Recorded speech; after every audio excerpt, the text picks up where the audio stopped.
It's the week ending Saturday the 12th of December, and this is The Week Unwrapped. In the past 7 days, we've seen the NHS vaccinating the first of billions of people, Kay Burley under fire for organising a birthday party, and Boris Johnson heading to Brussels for a last-ditch round of Brexit talks. But we're here to bring you some stories that passed under the radar this week. Big news not making headlines right now, but with repercussions for all our lives. I'm Olly Mann, and let's unwrap the week. And joining me today from the week's digital team are Kari, Wilkin and the boss man, Holden, Frith. And we're also joined by freelance journalist Suchandrika Chakrabarti. And Suchandrika, you're first up this week. What do you think this week should be remembered for? Well, we thought that video killed the radio star, but is the culprit actually streaming?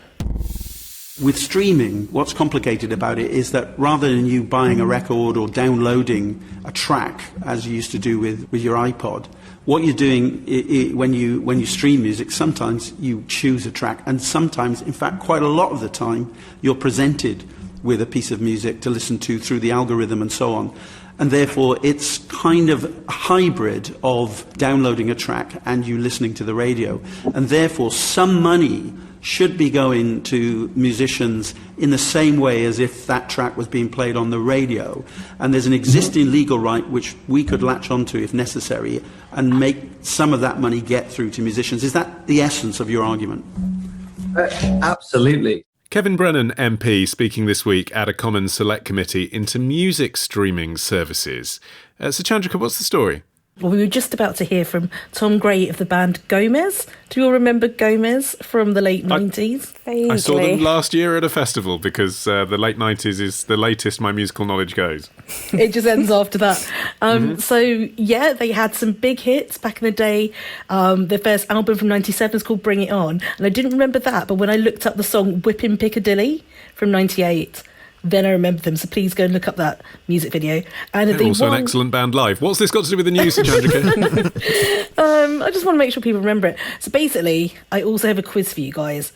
82% of musicians earn less than how many hundreds of pounds a year from streaming? Well, we've all read the story in advance of discussing it, so now we've got to pretend. But Kari, what would you have said if you didn't know what we were talking about today? I'd have said a damn sight more than it turns out they do actually earn. I don't think it comes as a shock to find out it's not much, but how little it is, that was a shock. Give us the number, Suchandrika. It's £200, so 82% of musicians earn less than £200 a year from streaming. So these figures come from a survey of members belonging to the songwriters body, the Ivors Academy, and the musicians' unions. They're looking after the rights of songwriters, performers, backing singers, everyone involved in making music. Now, that figure might be surprisingly low, Holden, for those of us who don't work in the music industry and don't have to think about this stuff on a regular basis.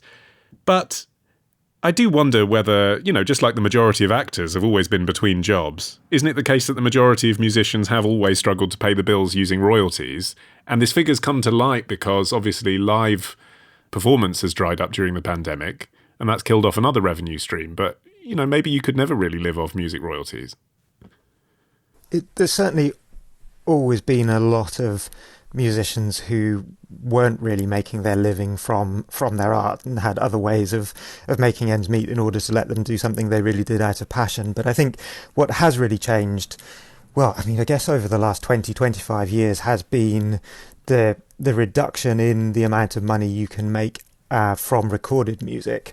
And there really was only a very narrow window where that was a serious way of earning money, sort of starting in the early 60s and ending around 2000 or so. But streaming really seems to have pushed the industry further in the direction of having a very small number of acts who can make huge amounts of money, and it tends to be ones who actually had made a large amount of money in the early part of that window. People like the Beatles, the Rolling Stones, even Cliff Richard is still raking it in from streaming. But some of the smaller, younger bands, anyone trying to make their name, it's really difficult to break through on those platforms. So music streaming in the UK, Suchandrika, does bring in more than £1 billion in revenue. So where's that money going if it's not going to the artists? It's going to the labels, basically, isn't it? So artists can be paid as little as 13% of the revenue generated from their songs, which is pretty terrible.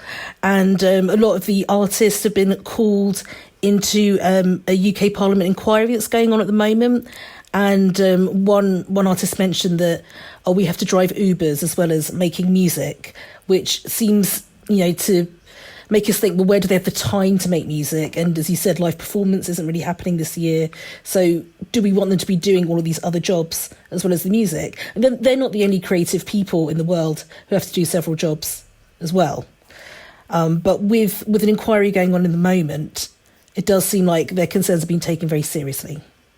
And I suppose then the natural question, Kari, is if the money's going to the labels, what are the labels doing in return for that cut? Well, it's talking about, this inquiry. One of the musicians that appeared before this inquiry is Mercury Music Prize nominated singer Nadine Shah. And she actually wrote an article for The Guardian that was published last week telling how despite having more than 100,000 monthly Spotify listeners, she was forced to move back in with her parents during the COVID, at the peak of the COVID crisis in the summer because she couldn't afford to pay her rent. So that shows, just how little money is getting through, even to the more successful acts. And actually that money is really being sucked up, as Suchandrika said, by the big labels. In fact, I was amazed to read that Sony, Warner and Universal, the really big three, they own about 3/4 of all the music ever made. So they are pocketing all of these streaming revenues, well, a great, huge percentage of these streaming revenues, while still largely basing the way they reward their artists on a system that was created when they had to cover the costs of manufacturing records and CDs. So these labels are basically raking it in from this growing trend, this ever-increasing trend towards streaming music, while at the same time paying their artists in this very antiquated method. Except, they'd say, wouldn't they, Holden, if you look at the huge success stories of recent times, artists like Ed Sheeran and Adele, that couldn't have happened without their input, without their promotional ability, without their push to get their artists on TV shows and played on Radio 1 or whatever the thing is. And so the label infrastructure is crucial to artist success. Otherwise, artists who are breaking through would just, it's quite possible to just upload your own music to Spotify now yourself, isn't it? You don't need to have a label. They're choosing to have a label because they bring value. And in some ways, I think they have even more value because of the rise in the number of small bands who can just go direct to listeners through YouTube or through various other sort of streaming platforms, and that means that there's such an oversupply of music into the market that if you are going to build up any sort of a following, particularly if there isn't the sort of live gig route towards building an audience, then having some kind of marketing clout behind you does become incredibly important. But I think the other angle to this is the move towards streaming and the growth of particularly Spotify also creates another kind of winner takes all dynamic, because you don't, as a listener, you don't really want to end up in a situation where you have to take out 3 or 4 different subscriptions because Universal Music is on one platform and Warner Music is on another platform. That means that a huge amount of power then ends up in the hands of Spotify or whichever the winning service turns out to be, and their negotiating power goes up, and the negotiating power of initially the labels, but then also the money that trickles down to the bands, that gets smaller and smaller still, because they need to be on those platforms if they're going to get any kind of a listen. And how has it changed what we're actually listening to? Well, I think what it's done is it's meant that there's been much more interest in some of the artists with huge back catalogues that are very well known and have been well known since before the streaming era, when they were able to build up an audience through radio play. This time of the year especially, you think of the famous Christmas songs, and they do all tend to date from a time of your musical knowledge, Ollie, before the end of the 1990s. But going further back into the 70s, Slade's Merry Christmas Everybody is thought to earn Noddy Holder and Jim Lee £500,000 each per year. Royalties from those sort of legacy artists have been growing. And the other song I saw featured was Living on a Prayer, that Bon Jovi is now receiving more than twice as much per year from that song than he was in 2013, and that rise has been put down specifically to streaming and the fact that people just tend to sort of reach out for the songs they know. One of the issues with streaming pushing forward acts is that if you don't know who to search for, if you don't know the name of a new act, you can't search for them. So we still need discovery engines for new acts. And I tend to think of someone like Billie Eilish becoming famous through algorithms, but surely she would release stuff first through social media, become known first. We can't search for someone we don't know. And radio used to be the discovery engine. So what do we do now? How can we change streaming to make sure it's pushing smaller artists? Because without those smaller artists, we don't get the big acts of tomorrow. And meanwhile, Kari, whilst the smaller artists are struggling, music publishing appears to be absolutely flourishing. Even pre-COVID, it was reported in January that consumption of music in the UK was higher than in any other year since 2006. And during lockdowns and that, people have really been using streaming services just increasingly more and more. I think a part of the major problem with streaming, going back to the whole sort of only the bigger genres and the bigger labels making it, is a lot of it's about how the payment system is set up. So rather than with Spotify, for example, rather than artists getting direct amount of money per sale, all of the combined revenue of every streaming subscriber basically goes into a huge pot, which is then divided by market share, as in the number of each artist's streams is divided by all the streams on the platform. But then obviously this creates this situation where it's the niche artists, the less common genres, they just basically get neglected. So it becomes a vicious cycle. I mean, one of the possible solutions that's been put forward by MPs at this inquiry is to make the streaming economy user-centric rather than based on market share. So if a user, say, listens to hip-hop, their money would go to the people who actually create, produce and distribute hip-hop. And then it would just mean that each niche, each small artist gets their fair share for what they're doing, rather than trying to stand out as a small fish in a very big pond. Or potentially, Suchandrika, just limiting the amount of streams you can have. And we've all got used to this idea of unlimited streaming. But one solution might be, okay, you pay your $9.99 a month and you still get loads. You still get 500 streams. But if you go over that, if you become a power user, then it's like mobile data. You have to pay a little bit more. Well, it seems that they're having the same trouble that kind of many other industries that have had a digital transformation are having. And, news has had the same problem. How do we still make sure something that's free at the point of it being delivered still pays the people making it? And we don't really have an answer for that. But the labels are kind of acting like big tech companies in this way. They're kind of saying, well, we're going to grab everything we can and we'll keep hold of it. And what you'll get back from it is a favourable position in the algorithm. And it seems like that needs to be addressed, because our artists do need to be able to live in places that aren't their parents' houses. And they do need to be able to make music and experiment and try things out. And so, yeah, we need to have a solution in the way that at the moment Facebook is sort of facing some issues with the US federal regulators. We need to look at what the labels are doing and if it's fair. I think that whole digital transformation you mention has had a particular effect on music, because it's not just that the way you listen to music that's changed, but also that, like, a lot of the ecosystem around it has disappeared. The media landscape, there isn't the same sort of music press that there used to be, which would have aided discovery. Independent record shops or even chain record shops are really struggling. So there isn't that perhaps slightly romanticised idea of going into a record shop, hearing something else or seeing something on a shelf next to what you're actually going into. And instead, the algorithm-driven means of discovery does tend to point you into more of the same sort of thing you're listening to already, rather than giving you a way to discover something new. Well, for more of the same sort of thing you're listening to already, Kari will be up next after this.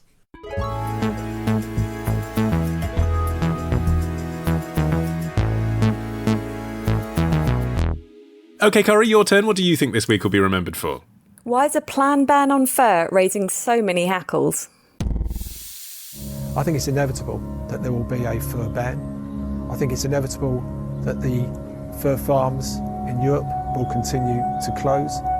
I think there'll be increasing pressure from a responsible society and from politicians to say enough is enough. Prime Minister, I'm calling upon you to stop this inconsistency, to stop this cruel practice, and to ban the sale of fur in this country now. Former British Fur Trade Association chief Mike Moser talking to Sky News back in September. Kari, what's happened this week in the world of fur? Well, Moser has done an about-face and is now very much anti-fur, as we heard there. And it sounds like he is hopefully going to get his wish in that Environment Secretary George Eustace this week hinted that the UK will introduce a total ban on all fur sales post-Brexit in the UK. So you'll no longer be able to buy or sell fur coats and clothes trimmed with fur in Britain. Does that include second-hand fur, by the way, or just new fur? No, they're talking about having an exemption for second-hand fur, but this is all just been hinted at, so there's nothing concrete. Although ministers and the Department for Environment have been dropping hints or more so actually talking about this possible ban for quite a few months now. And it got put back into the news actually last month when on the 23rd of November actually marked the 20th anniversary of the introduction of a ban on fur farming in the UK. And that's what Moser was talking about, this inconsistency that we've banned fur farming for years in Britain, but still allowed the sale. And that genuinely is an EU issue, isn't it? The Yes. point about this coming up is after Brexit, we'll be able to say we don't want fur being imported anymore. But actually, as part of the EU, we couldn't say that. We had to allow it in because it's part of the EU position. Yeah, we were obliged, or we are obliged as an EU member to accept fur products from other European countries. But once we leave, this is one of the more, I would argue, positive things of Brexit in that we are able to now ban all fur if we so choose. And there's a major public appetite for this. There was a YouGov poll in March found that 72% of British people would support a ban on the sale of fur. So this is all great, all looks really, really good. But there's always a but, of course. But the US ambassador to the UK has sent a letter to the British Fur Trade Association this week, which suggests that a ban on fur from the US, imports from the US, principally mink and fox, could jeopardise any future free trade deal with America. And it certainly looks like we're going to be needing trade deals wherever we can get them. To be fair, US imports of fur to the UK are only worth about $3 million a year, which is nothing in the great scheme of things. But the British Fur Trade Association, BFTA, and some economists have suggested that now is just not the time to restrict any kind of legitimate trade. And in fact, the Institute of Economic Affairs think tank has warned that the fur ban, quote, could cause damage to our image and reputation as a supporter of free trade. So in other words, it could make other potential partners have doubts about what else we might ban. I do wonder, Suchandrika, whether, your average man and woman in the street even realises we still import fur. Because as Kari says, it is quite well known that we banned fur farming 20 years ago. Yeah, I think, and it's, the public mood has really shifted as well in those 20 years. Like, people generally that I know wouldn't be proud of going and buying real fur. No one would sort of show off the fact they're wearing real fur. Yeah, so it feels like something we don't really buy anymore, except like something that's vintage, something that's from the 70s possibly. Which is why I asked about second-hand sales. Yeah, that seems like there's an obvious logical argument there, isn't there, that the animal's already dead, and so it keeps you warm, why not wear it, even if you are glamorising the industry? The shock statistic that came out of this for me, because I would have said exactly the same thing. There's just, it's fur, who wears fur anymore? It's completely outdated. The UK is the 7th larger importer of fur in the world, and sales have increased by almost 200% in the last decade. Okay, so where is this fur turning up then? I mean, I am asking you to speculate wildly, so perhaps let's not mention any brand names here, but it seems to me, Holden, if we're importing that much fur, it's probably ending up in some of the products that appear to be fake fur in our more budget clothing emporiums, isn't it? Well, I don't know, to be honest. Apparently there has been... speculate wildly. I just did. I will speculate wildly and potentially libelously. Apparently there has actually been a resurgence of fur in more elite fashion houses too. And it has been worn by various celebs and members of the royal family. The Sun says Kate Middleton and Kim Kardashian are among celebrities who've been seen wearing mink. The latter has now said she will only wear fake fur from now on, apparently after an impassioned intervention from Pamela Anderson. But for those people who haven't been subjected to Pamela Anderson's campaigning, there has apparently been much more openness amongst the general public in the UK, but the real surge in demand internationally has been in Russia and China, which are also both large producers of fur, and again, particularly mink, and particularly farmed mink, which are reared in what everybody seems to agree are quite inhumane conditions. Yes, very much, I would say, Russia and China, not countries that are famed for their animal rights record. And so, Kari, going back to what you were saying about just on an animal rights basis, this is good news if we ban the importing of fur. I wonder if from an animal rights perspective that's really true, because if Britain drops out, and so British attitudes to animal welfare, British ethical concerns to the international fur industry are no longer part of the equation, you wonder whether animal welfare standards on the fur that is being farmed for those markets actually worsens. Yeah, the Fair Trade Association, it has actually made the same argument among some very, very strange arguments. You can actually go and see it on their website. You have to have a look. Some of them are just laughable. Sorry, can I just say my favourite argument was that we shouldn't introduce this ban because people just want other bans. You know, they might want to get rid of those puppy farms or something. Where will it end?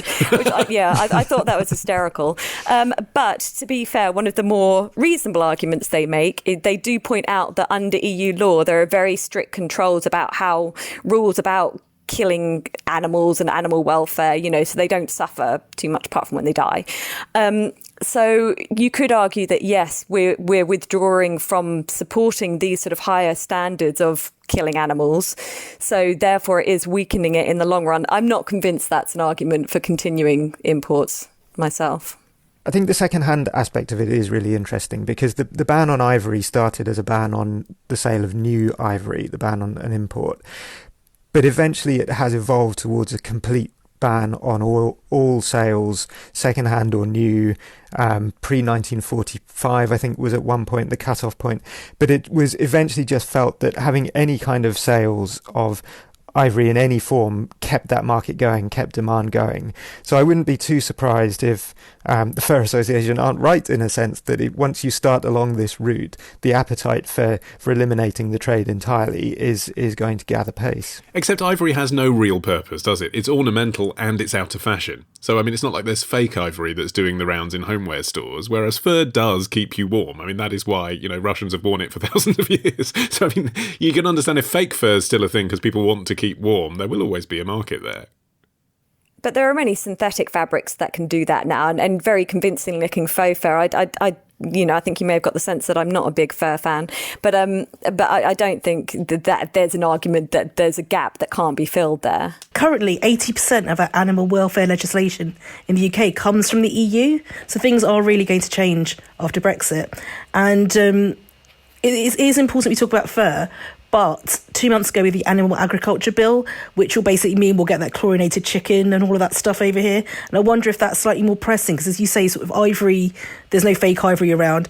Maybe sales have gone up, but I don't know many people wearing it. But the chicken that we eat could very well mean that we're consuming chlorate, which is toxic for humans and can lead to kidney failure. So I wonder if that might be the more pressing legislation around animals and welfare that we need to be looking at. And is that the Brexit curse? You know, that we have to have all these conversations about kind of animal welfare stuff that had been put to bed by the EU decades ago? Or is that actually the Brexit advantage? That much like the referendum itself, people at least are being asked the question, and then we can say, well, what is it that we really want as a country regarding this stuff? I would say I think that this is one of the more interesting areas of Brexit, actually, because it is... I feel a lot of these sorts of quite difficult decisions, you know, the question of do we want to engage in a trade we generally disapprove of because it will allow us to engage in much more trade that we really want, or do we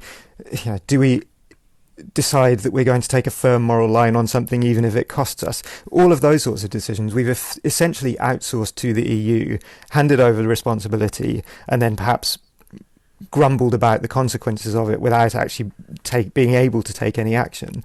Now, at least, that is something we have to make a decision on ourselves as a country. And I think actually the agriculture has become one of the more interesting parts of policy and one of the less ideological parts of it, because a lot of what the government is setting out in terms of raising environmental standards, raising animal welfare standards, are actually more pleasing to a lot of people who would generally find themselves on the Remain side of the camp, while the more Brexity farmer constituency is actually not all that happy with the way Britain's post-Brexit agricultural policy seems to be shaping up. OK, Holden, you will be wrapping us up like a big mink scarf after this.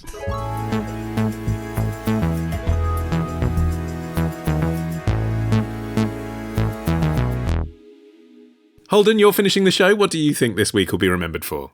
Will it be third time lucky for Peru?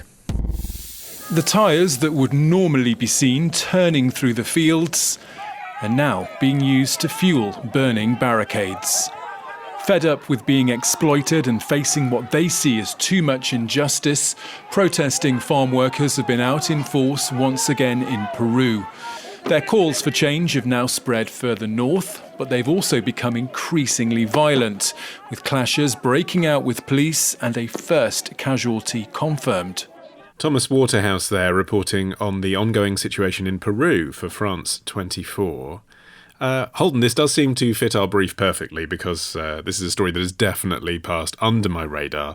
What is going on in Peru? Well, quite a lot. The protests we just heard about are part of a tangle of political and economic problems that Peru is struggling to deal with and has been for some time now. The Interior Minister resigned this week after just 4 days in office, and his successor will be the fourth appointed in less than a month. This comes after last month, where the country had 3 presidents in little more than a week. What? And so the current president is actually still an interim president, but he has managed longer than that in office so far. He will face elections next year. But his predecessor lasted just a few days after a surprise sort of constitutional coup essentially mounted against him. But all of this is happening Why have we not been hearing more about that? I mean, 3 presidents in the space of just over a week. Yeah. I mean, that's genuinely... when you compare it to the coverage that, for obvious reasons, was given to Trump's denial of Biden's electoral victory or even Netanyahu's instability in Israel, I mean, this is really shocking, isn't it? Why are we not talking about it? And I think partly it is because it did happen as we were processing both the aftermath of the US election and coronavirus and Brexit, and so there has been a lot going on. But I think also the UK news agenda does not tend to focus very much on South America. I think we'd have probably heard about this more had it been in an English-speaking part of Africa, because I think there's still a sense that the UK news agenda tends to follow either sort of post-colonial ties or English language ties, which often are one and the same thing, whereas South America tends to get overlooked. And I think perhaps there is a sense that South America is a continent of political unrest anyway, and so this didn't perhaps get the focus it had, even though Peru's example, and because it is happening against the backdrop of a very severe COVID outbreak, is quite an eye-opening crisis. Right, so we heard farmers protesting in the clip. What were they protesting about? Was that the political instability or something else? They are protesting against working conditions and wages, but it is all tied up with the political instability, because it's also what has set off this particular round of protests is a sense of injustice about the coronavirus response packages, which have generally put large amounts of money into the hands of companies exporting agricultural produce, and then to a lesser extent produce payments for industrial workers, but nothing has gone to agricultural workers. So they see this as part of a general incompetence in government and a sense that everybody is lining their own nests and not taking care of the people who are now on the front line of the protests. And Suchandrika, that must be something that international governments are looking at, mustn't it, in regard to a response to the COVID-19 outbreak and how the government had dealt with it? Because here, for example, you might get your anti-vaxxers and, you get people writing letters of protest about how their industry hasn't been sufficiently subsidised.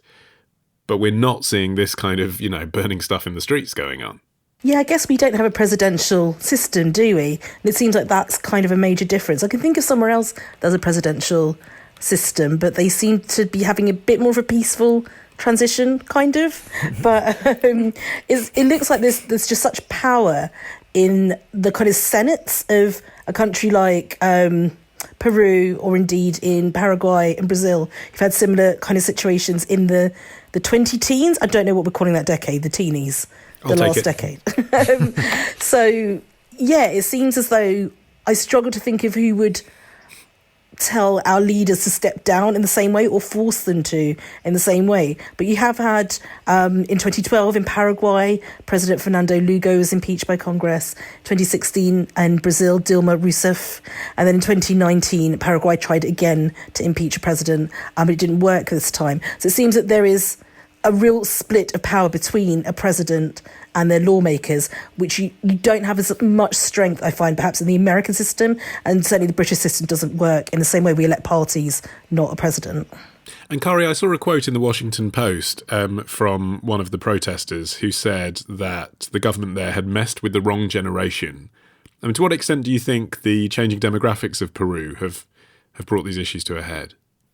Yeah, I think this has had a major effect. This whole crisis basically kicked off with the impeachment of back in November of the first president in this long run of musical chairs, President Martin Vizcarra, and he was basically kicked out after being accused of corruption. But before that, he'd actually become very unpopular within his Congress because he was attempting to both stamp out corruption, but also to reform the education system. So he was offering hope to this younger generation. He was hugely popular among the public. A recent poll found that 9 in 10 Peruvians opposed his ousting, his impeachment.